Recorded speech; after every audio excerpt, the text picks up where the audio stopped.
what's going on, y'all? T-Bob here. And Jake as well.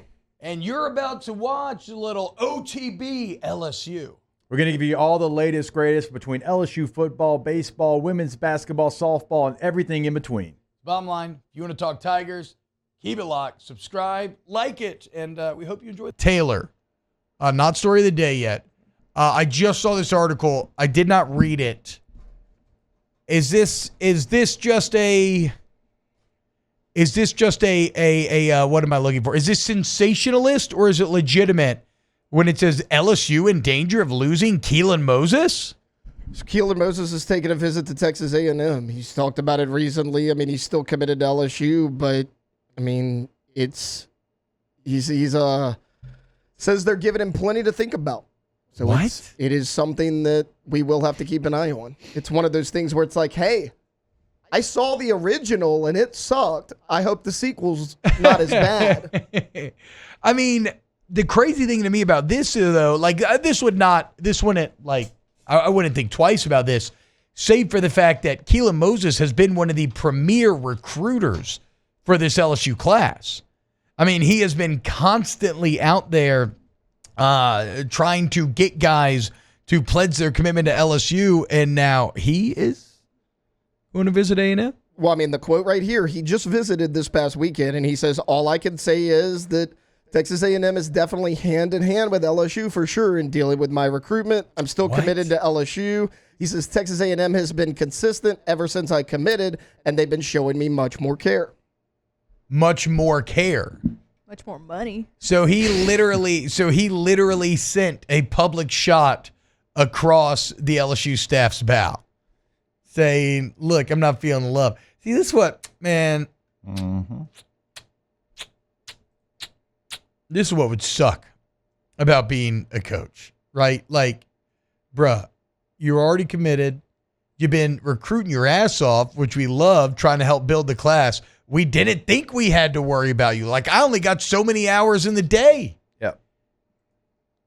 Now I got to fillet you while filleting all these other young teens. Like, I don't have enough time.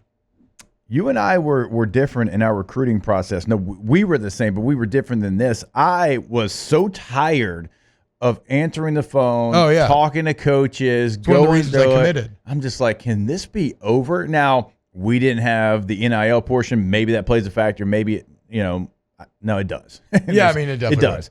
But I was like, by the end of it, I was like, man, I am tired of the answering machine and talking to coaches and getting letters and just going through the process of it because it just felt like I was wasting someone else's time as well. You are wasting someone's time, and you're cognizant of, I don't know, man, that's just, wow. This might be, I don't know if this is a hot take or not, but like I would rather just not have someone like that on my team, to be honest. I mean, you got to be you got to be careful with that.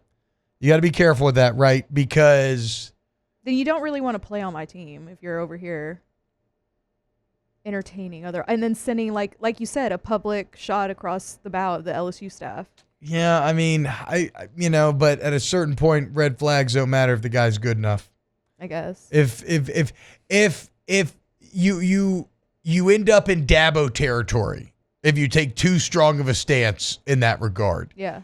You got to be willing to suck these kids until they get here, and then you say game on. I'm not okay. Willing. Now you're here, even though now you kind of got to keep sucking him a little bit because the portal sucking up too. I'm out on all. Is what I mean, yeah, guys. I don't know about sucking on. Well, then you'll never be a good coach because you got to suck up to these kids constantly if you want to. And then, I guess even now after they get there, you still have to. Otherwise, they'll just leave. So honored that somebody wanted me to come play for them.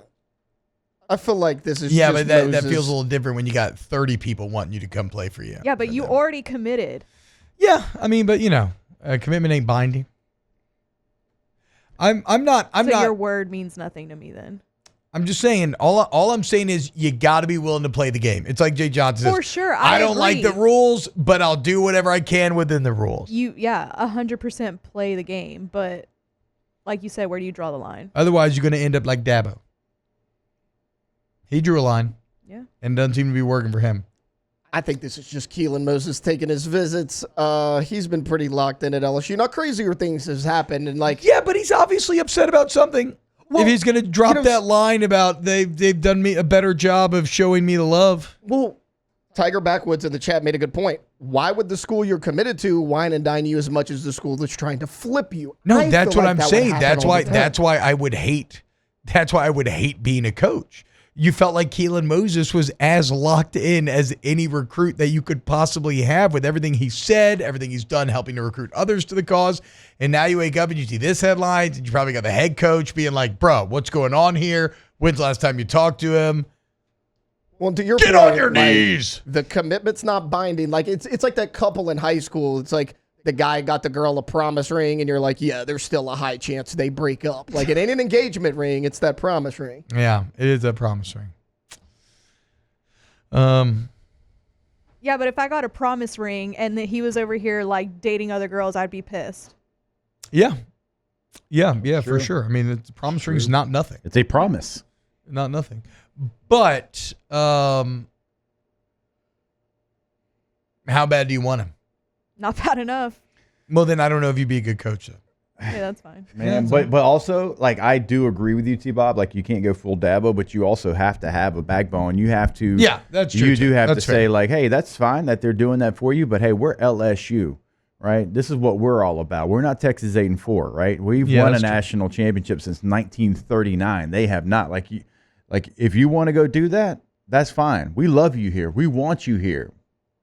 Well, but if you want to go do those things. You're talking about doing a little negging, a little big dogging. Okay. Yeah. I'm not opposed to it. We got a Weeks brother somewhere that will play linebacker here.